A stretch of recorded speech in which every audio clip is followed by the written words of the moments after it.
নমস্কার, আমি ডক্টর সঞ্চয়ন মণ্ডল। আমি সিনিয়র কনসালটেন্ট মেডিকেল অনকোলজিস্ট, কলকাতায় প্র্যাকটিস করছি। আমার ইউটিউব চ্যানেলে আপনাদের সবাইকে স্বাগত। Welcome to my YouTube channel. আমার এই বাংলায় ভিডিওগুলো যারা দেখছেন, আমাদের পশ্চিমবঙ্গ প্লাস বাংলাদেশের মানুষরা প্রচুর কমেন্ট করেছেন, তাদের কোশ্চেনের অ্যান্সার করে আমি খুব আপ্লুত এবং আমি চাই আপনারা আমার এই চ্যানেলটাকে আরও বেশি করে সাবস্ক্রাইব করে শেয়ার করুন বন্ধু বান্ধব ফ্যামিলির সাথে, যাতে তারাও আমার এই ক্যান্সার অ্যাওয়ারনেস যে ড্রাইভ রয়েছে, এই ইনফরমেশনগুলো, ভাইটাল ইনফরমেশনগুলো যাতে শুধু এখানে নয়, প্রবাসী বাঙালি যারা রয়েছে শুধু বাংলাদেশে নয়, আউটসাইড আওয়ার কান্ট্রি, সেখানেও যাতে তারা সেই সুবিধাটা পায় এবং ক্যান্সার সম্বন্ধে অনেক কিছু মিথ যাতে তারা দূর করতে পারে। আজকের যে টপিকটা নিয়ে আমি বলবো সেটা হচ্ছে আমার পেশেন্টের একজন, তার ভার্বাল কনসেন্ট নিয়ে আমি পোস্ট করব, যে উনি হচ্ছে 75 year old female patient, metastatic breast cancer, hormone positive HER2 negative.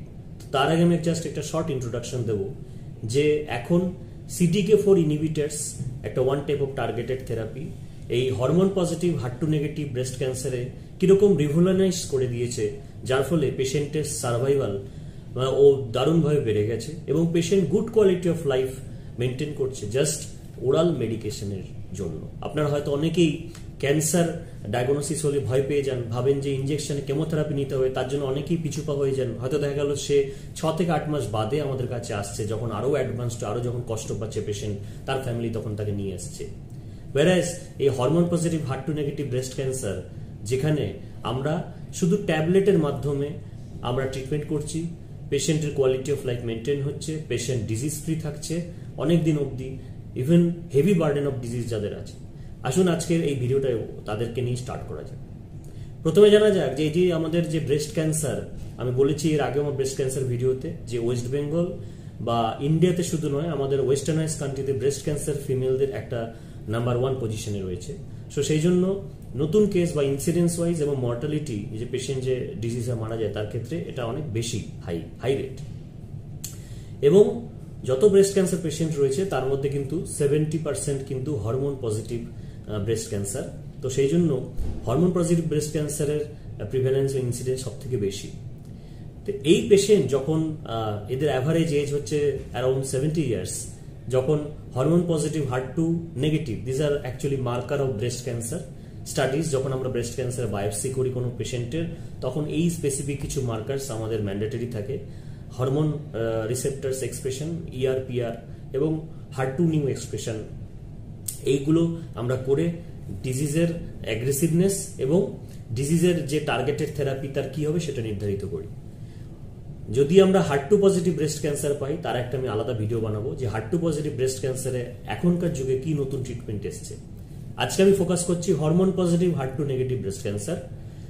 এবং এই hormone positive breast cancer metastatic সেটিংয়ে দুভাবে পেশেন্ট প্রেজেন্ট করে। একটা হচ্ছে বোন মেটস নিয়ে, যে পেশেন্টের হাড়ে যন্ত্রণা হচ্ছে এবং একটা ব্রেস্টে লাম্প রয়েছে, এবং পেশেন্টের আমরা যখন পেট সিটি স্ক্যান বা স্ক্যান করলাম ইমেজিং, তখন দেখা গেল তার বেসিক্যালি হাড়ে ছড়িয়ে গেছে পেশেন্টের, এবং হাড়ের থেকে পেশেন্টের পিঠে পেন হচ্ছে বা স্যাক্রামে বা পেলভিকে পেছনে ব্যথা হচ্ছে।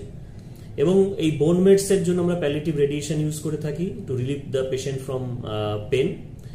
এবং এই যে পেশেন্টের আমরা শুধু বোন মেটস নিয়ে প্রেজেন্ট করছে তা নয়, পেশেন্টের কিন্তু ভিসেরাল মেটস নিয়েও পেশেন্ট প্রেজেন্ট করছে। এবার আসা যাক ভিসেরাল মেটসটা কি। কিছু পেশেন্টস প্রেজেন্ট করে যে ভিসেরাল মেটস, ভিসেরাল ক্রাইসিস নিয়ে, যেমন পেশেন্টের ধরুন খুব হাই বার্ডেন অফ ডিজিজ রয়েছে, তারা ধরুন লিভার মেটস নিয়ে রয়েছে, লিভার ফেলিয়ার হয়ে যাচ্ছে, পেশেন্টের জন্ডিস হয়ে যাচ্ছে, পেশেন্ট হচ্ছে প্রচুর লিম্ফ নোডের বার্ডেন রয়েছে, পেশেন্টের লাংসে মেটস রয়ে গেছে, পেশেন্টের শ্বাসকষ্ট হচ্ছে, পেশেন্ট হয়তো ব্রেস্টে লাম্প রয়েছে, অনেকদিন ধরে ট্রিটমেন্ট করেনি, তারপরে হঠাৎ দেখা যায় পেশেন্ট শ্বাসকষ্ট শুরু হয়েছে, এবং পেট সিটি স্ক্যান ইমেজিং করে দেখলাম যে পেশেন্টের লাং মেটস হয়ে গেছে। তো পেশেন্টের এই যে হাই ভলিউম ভিসেরাল মেটস যেগুলো নিয়ে পেশেন্ট প্রেজেন্ট করছে, শ্বাসকষ্ট, লিভার ফেলিয়ার বা অন্য কোনো ব্রেন মেটস হয়ে যায়, অনেক সময় মাথায় যেতে ব্রেন মেটস, তার জন্য কাঁপুনি বা হচ্ছে সিজার, কনভালশন, এই ধরনের যে জিনিস নিয়ে পেশেন্ট প্রেজেন্ট করছে। তো সেই জন্য পেশেন্টকে আমরা এরপরে কি করি, যে পেশেন্টের আমরা ব্রেনে যদি মেটস থাকে বা বোনে যদি মেটস থাকে, তাহলে আমরা প্যালিয়েটিভ রেডিয়েশন দিই পেশেন্টকে।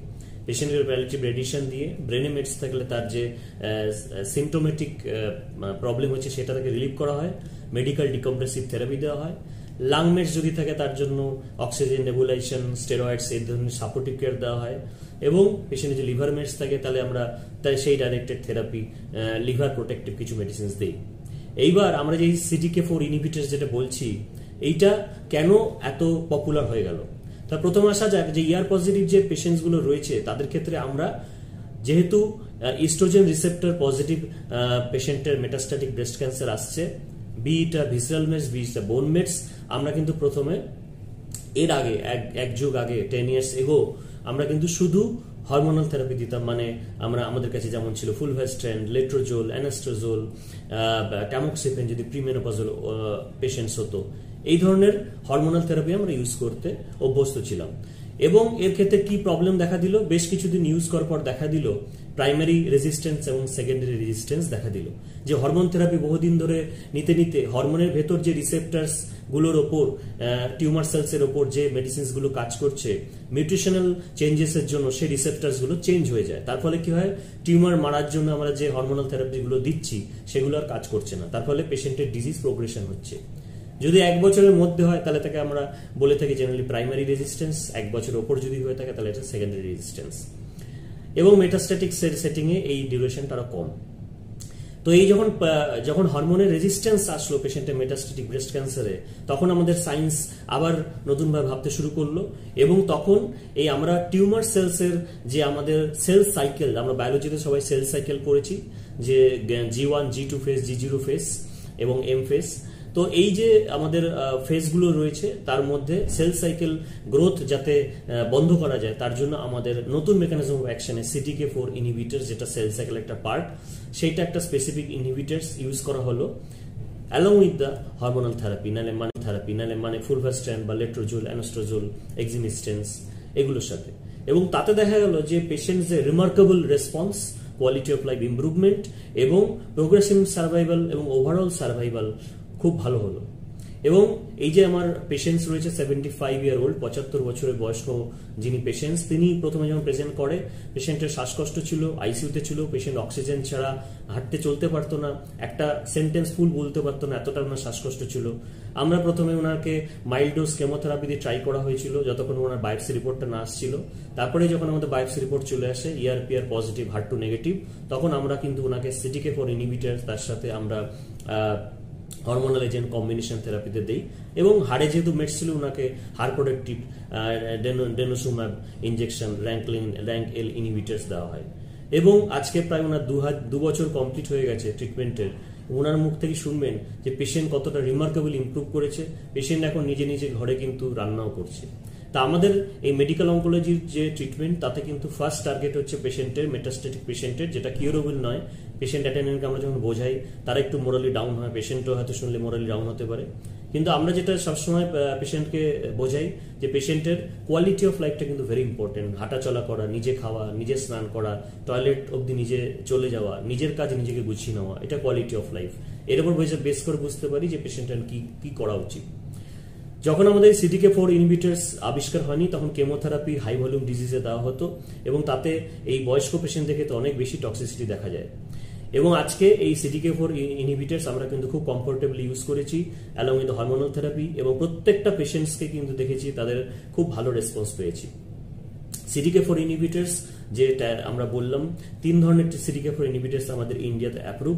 একটা হচ্ছে প্যালবোসাইক্লিব, রিবোসাইক্লিব আর অ্যাবিমাসাইক্লিব। গ্রসলি সবকটারই কিছু না কিছু সাইড এফেক্টস থাকেই, যেমন কিছু লুজ মোশন হয়ে যাওয়া, কিছু নসিয়া, ভমিটিং, ব্লাড কাউন্ট কমে যাওয়া।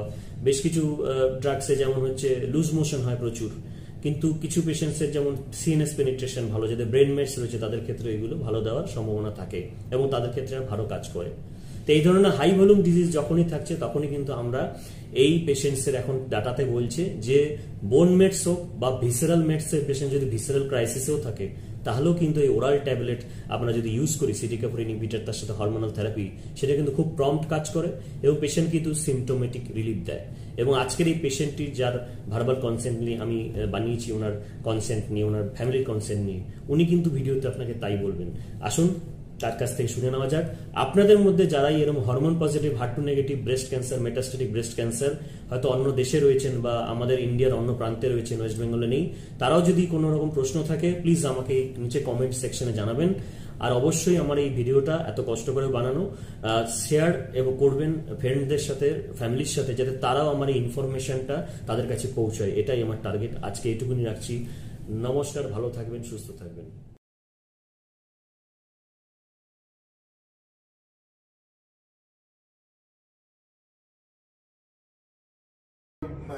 এটা বেটার হবে, আরো ভালো হ্যান্ডেল করবে, ভালো আরো বেটার পাবো, ট্রিটমেন্ট পাবো।